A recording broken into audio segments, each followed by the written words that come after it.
It has no feelings, it does not care about you, your loved ones, or anything that you value. And if left unchecked, it will destroy everything it touches. And revenge has a similar effect on our lives. I once read what Max Lucado wrote: "Revenge is the raging fire that consumes the arsonist." He's so right. If we leave those revengeful thoughts unchecked, it will burn us alive, and our rage will turn everyone around us to ashes. I know what thoughts of vengeance does to a man. I've lived it too many times to forget. I know how long the nights become staring at the wall as my heart raced with anticipation. And there's nothing quite as terrifying like getting to the point of thinking that you don't care what it will cost you, your freedom, or maybe even your life. Revenge, there is no doubt. It's a forceful blaze. Learn to control it, or it will devastate your life, and it can happen in a second. Let's talk.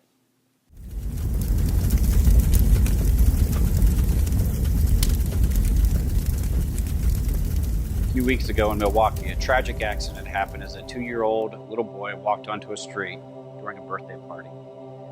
Sadly, a man not breaking any laws hit and killed the child as he walked out the street. The little boy's 15-year-old brother ran out to be with his dying brother and help him. But the little boy's uncle decided he wanted revenge instead of helping or comforting the little boy. So the uncle went and got a gun, walks out in the street and kills the driver who had done nothing wrong. And in the mayhem, he somehow fired another round, killing the brother who was trying to help his 2-year-old brother. The uncle ran, but a short time later was surrounded by cops, and he ended up killing himself. 4 dead people from one horrible tragedy. Why? One word: revenge.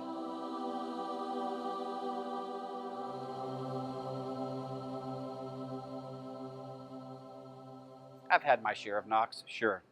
But others have been dealt something far worse than me, stuff that I can't even imagine living through. Then there are those who go through the same horrific events together. One will be okay and the other, well, they just don't do very well. What's the difference? The common denominator seems to be that one has the ability to forgive and the other wants revenge.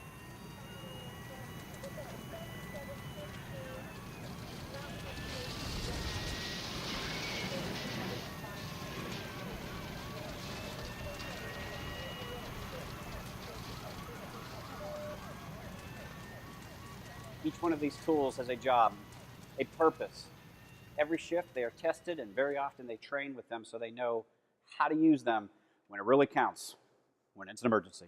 You see, it's too late once they're on scene. Lieutenant Pollock Capo tells his shift, "You do not rise to the occasion, you sink to the level of your training." In other words, Polly's saying, if you haven't been practicing, studying, and getting your mind ready for that moment when you have to pull these out and use them, you will do as bad, if not worse, than you think you will. Our spiritual and psychological training follows the same path, and that is the path of least resistance. We need to know the tools. We need to know the tools that God gave us and how to use them in that moment.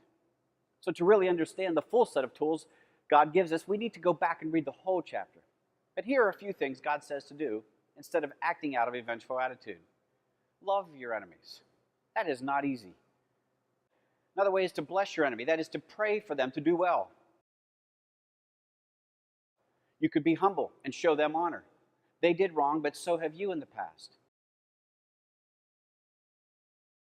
You could serve the Lord, means keep yourself busy doing His work. And probably the most critical is be patient. That is, give it time. Don't act out in the moment. How many times have we had to say, "I'm sorry," because we acted out in the moment? One of the most destructive forces on earth is fire. It consumes property and lives with no regard for what's in its path. And even when firefighters are able to save a house or pull a loved one to safety, there is still the damage left behind. In fact, many times people never really get over the trauma of those terrifying moments.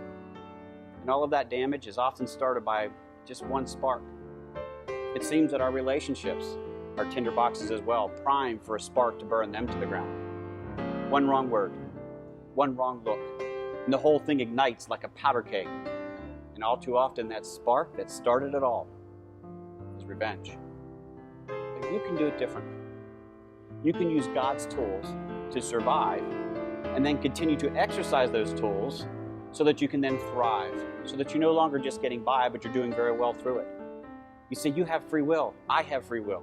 We can't lose sight of the fact that revenge, it's a consuming fire, and you're the closest to its heat. You cannot stop its horrific effects. No one escapes its fury. No one ever has, no one ever will. Do you really think that you're that much smarter than the rest of us? Why not follow God's plan? It's tried and proven. And so is the alternative plan. One will free you, the other imprisons you. It's your call.